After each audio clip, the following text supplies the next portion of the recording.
Hi, I'm Marty Nemko. Yesterday I read you a very short story that I had written. This is kind of a sequel. I think it's probably a little better if you watch the one I did yesterday and then this one. But if you haven't, I think this is still worthwhile. This is called Iris. Fentanyl free, the carrots in his refrigerator were fresh again. The New Yorkers not strewn but piled, evoking guilt. I hate that I don't read them. So he traded that subscription for Reader's Digest.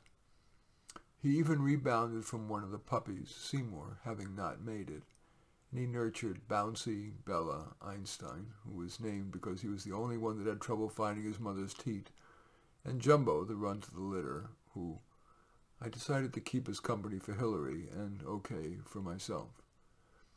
Bill even fantasized about love, even though before the accident he hadn't exactly been a pipe.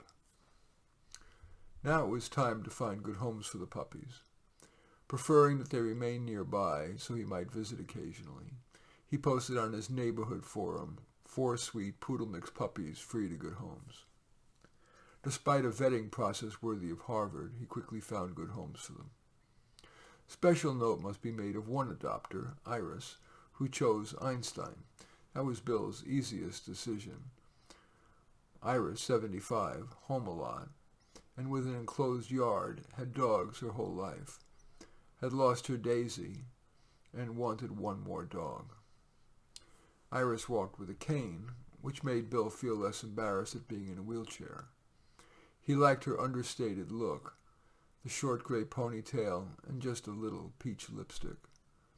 Plus, for the first time in many years, a woman showed interest in him. She looked into his eyes just a fraction more than was necessary. She asked him an unnecessary question. You keep your apartment quite nice. Do you do it yourself? And then another question. May I ask how you ended up in a wheelchair? He explained, and then asked, would you like a cup of coffee? Or tea, maybe? They sat at his table, and he didn't know what to say, so he deflected with a question. What do you like to do? Well, I'm in a short story book club.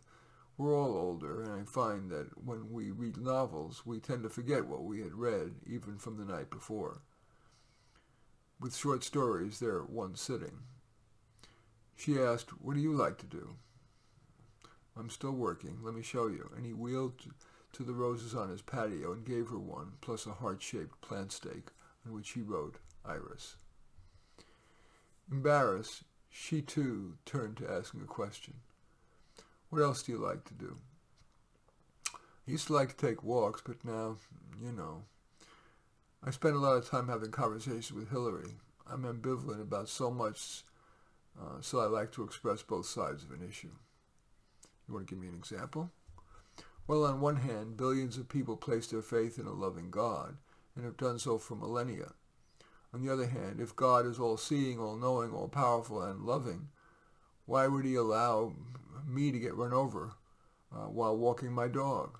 Why do millions of people die of COVID, earthquakes, and there are babies, countless babies, born with horrific diseases? They live a few months in unbearable pain and then die, leaving bereft parents. Iris said, I understand your ambivalence. Even my minister said she sometimes doubts the existence of God, let alone a loving, omniscient, omnipotent God.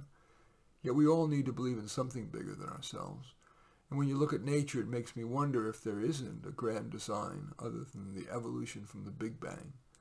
Do you want to give me another example of your, on the other hand, discussions with Hillary? Come here, Hillary. And Hillary waddled over and sat at his feet. On one hand, it hurts me to see rich people with mansions and yachts while some people starve. On the other hand, when we redistribute money and effort from society's contributors, we all net suffer. The people most likely to cure COVID, to be wise leaders, and to invent the next Google or iPhone are more likely to come from those who have already contributed a lot. I mean, if you had 10 solar farms, wouldn't you invest more in the farms that produce the most? My head says invest in the best, but my heart says invest in the least among us. Bill found himself falling for Iris, virtually love at first sight, and as is his wont, stressful by nature, he had to get his most worrisome issue on the table now. Iris, I'm paralyzed from the waist down, with all that implies. Iris said, to be honest, if, and I'm not saying we will, but if we were to get intimate, I'd consider that a relief. I also am not what I used to be. An hour of conversation, light about family, friends, and pop culture, heavy about mortality, the meaning of life, and that they both had secrets they might take to the grave. She took his hand and led his wheelchair toward the bed. The sheets weren't the usual silky material, but were made of t-shirt material, the kind usually preferred by teenagers. As soon as they got into bed, Hillary and Jumbo jumped up, Hillary to the foot of the bed, Jumbo in between them. That is, in between Bill and Iris. The threesome kissed, hugged, and then Iris turned, and they fell asleep, butt to butt. Anyway, I do thank you for watching. I'm Marty Nemko. I welcome your thumbs up and accept your thumbs down. I always look forward to your comments, and especially like it if you hit the share button below. Share on your social media so that my efforts can have broader impact. And I am flattered if you choose to subscribe to my channel, which usually consists of my self-help advice around career, relationships, money, the meaning of life, and such.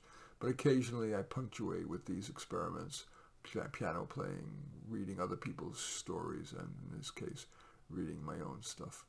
In any event, thanks again for watching. I'm Marty Nemko.